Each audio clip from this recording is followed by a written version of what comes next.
Are you getting tired of the same old senior project photography videos mentioning the same old things about photography over and over again? Well, I am too. My name's Travis Fredrick, and for my senior project on photography, I wanted to do something a little bit different. Something that was a little bit more me. And I have always been into old antiques, and I have accumulated many various antiquities from grandparents and other family members over time. And some of those things happen to be film cameras, and I never had a use for them until now. And for my senior project, what I wanted to do was take these skills that I learned on using a typical digital DSLR camera, and expand my knowledge and build upon it with using a 35 millimeter film camera. As film, you are only limited to so many shots. Sometimes it's on a roll, it's 24, and it can be up to 36. But it's a limited number of shots, and film is expensive to develop, so you want to make every shot count, as it can become very expensive if you're messing up a bunch of shots. And it challenges you more as a photographer than it does with digital, as you have the pleasure of deleting photos. So, for this project, I was going to need a few pieces of equipment, and one of those main things was cameras. And I used two main cameras for this project. The first camera for the digital side of this project was my family camera, which is the Rebel XTI by Canon. This is a nice beginner's digital DSLR. It's very user-friendly, easy to use for beginners. It's got a lot of the settings such as landscapes, portraits, fast actions, close-ups, everything a DSLR should have. It's perfect for this project, and it got the job done. So this is what I used for the digital side. And then for film, I used a camera that I got from my grandparents. This is a Canon AE1 program. This is a top-of-the-line film camera at the time. By Canon. It's one of the best-selling ones out there. And this one is very similar to the Rebel XTI in the layout of the camera. And that's why I went to choose with this one, is both of them had the interchangeable lenses, so it wouldn't be that much of a jump, but it would just also be more of a challenge. And then again, a lot of these pictures in my final product deal with old rustic things, like old advertising that's got rust on it, or old buildings that have got old murals on them. And that's why I wanted to use a film camera, is I wanted to make it look real and authentic, like it was taken 50 to 60 years ago, when in all actuality it was taken a month or two ago. And that's what I really wanted to create here in using a film camera in this project. But I was going to need, for my film camera, I was going to need to use film, obviously. So for the film I used for this project was Fuji's 200 speed film. And the reason I went with Fuji 200 speed film is because it brings out a lot of those earth tones, and a lot of the photos that I was taking had a lot of greens and blues in them, and they had a lot of like rustic and texture to them. So I felt like that would have been the best idea, is to go with Fuji, as things like Kodak bring out the oranges and yellow and the brighter colors, and there wasn't too much of that in the photos that I took.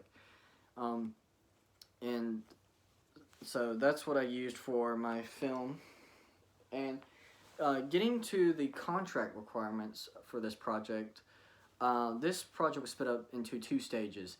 So for the first stage, and before I talk about this, due to COVID-19, there was a lot of setbacks with a lot of senior project, and there was a lot of things cut out of this project, a lot of competitions I would have competed in and submitted photos to hopefully place in the competition, and also just going out to events and taking pictures and photographing that. But unfortunately, all that was cut out because there was no in-person interaction, no whatsoever. So this project, stage one, was basically learning the basics and the fundamentals of photography, and learning your camera, learning all the settings, getting used to it, the basics like ISO and aperture, which if you've never been into photography before, you probably have no idea what I'm talking about. So that's why you need to learn the basics first. And just get down those first, and then in stage 2, you would build upon that and begin to get into the more advanced skills such as line symmetry in a photo, and um, the leading lines in a photo, and composition, and which made a photo more aesthetically pleasing to the eye. And if you follow many famous photographers, most of their works and their photo books, a lot of their photos include that type of symmetry and composition, which makes them, world renowned. And I would begin touching or doing work with editing software, and beginning to work on how to edit my photos, and changing the background lighting in them, and all kinds of different things that editing software offers, and eventually leading up to the creation of your final product, which was a photo book with your top 25 best photos that you took, which this is compiled of about an even amount, maybe a little bit more of digital photos, but there's a decent amount of film pictures in here, probably a little under half, but it's pretty evenly divided, and you can see it's got the rust cover on there, which hints to a lot of the subject matter of these photos. And I used Shutterfly to make my photo book, and the reason I did that was it was really convenient, as I was able to do like a 2-in-1, as I was able to edit my photos on Shutterfly and then complete the layout of my photo book and make it the way I wanted it, and then order it, and I got it within a week. So it was very nice, as I was able to do everything right there once, and just upload my photos, edit them, and then compile them on the photo book, and then just order it. So it was very very convenient. And moving on over to my mentor, for my mentor, I chose Mr. John Davis from Davis Video Creations here in Columbus, Georgia. I found out about him from upperclassmen when I was a junior, who, when they were doing a senior project for photography, they showed me basically how he mentored his students, as you would go to events that he was hired to take pictures for, and you would take pictures at those events, and then you would come back to his business and you would work on his software, and he would guide you through the editing process and help him, order these photo books, and it would really help you gain knowledge on how to make your final product, which is the photo book, as you would be making a lot of photo books for customers. But unfortunately, there was no in-person mentorship, and I was not able to spend a lot of time with Mr. Davis, as he was running a business still, so he could not sit down for an hour and a half a week. So it made it really challenging. But I was able to turn to YouTube for mentorship, as there is a plethora of sources on YouTube, and I wanted to mention 2 YouTube channels that I used to learn the skills necessary for this project. So the first channel was Photo 1 by 1, which has easy to comprehend 5 to 10 minute videos that are about all kinds of subjects of photography, learning your camera, ISO, aperture. They tell you about how that can affect your photo, how to affect the outcome of it, and how it can really lead to a complete contrasting photo if your aperture is set to really low compared to being really high in number.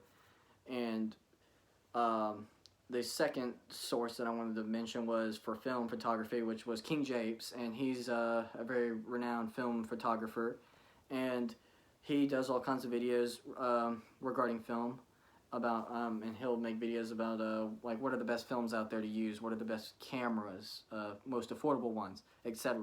And he'll do film shoots. He does a lot of street photography, so he would take a film camera. He took the one that I used and used he used a film very similar to the one I'm using, and it just able to give me an idea of how my film camera or how good the pictures were on the camera that I was using. So he was both of those channels were very helpful and guided me through this project. And in conclusion, I'm going to show, as I continue to talk, a few of my best photos in this project, as I cannot show them all due to time, but I really enjoyed this project. It was really informative. I had rarely touched my feet in the waters with photography, but now, learning a whole lot more about photography a little bit through my mentor and through YouTube, and then just going out on my own and just taking pictures of what I like. I was able to really expand my knowledge in this subject, and I enjoyed this project through every step of the way. And I hope to build upon my knowledge learned throughout this project in the future, maybe in college, minor in photography, as I've been inspired through this project. So that's it, and thank you for watching.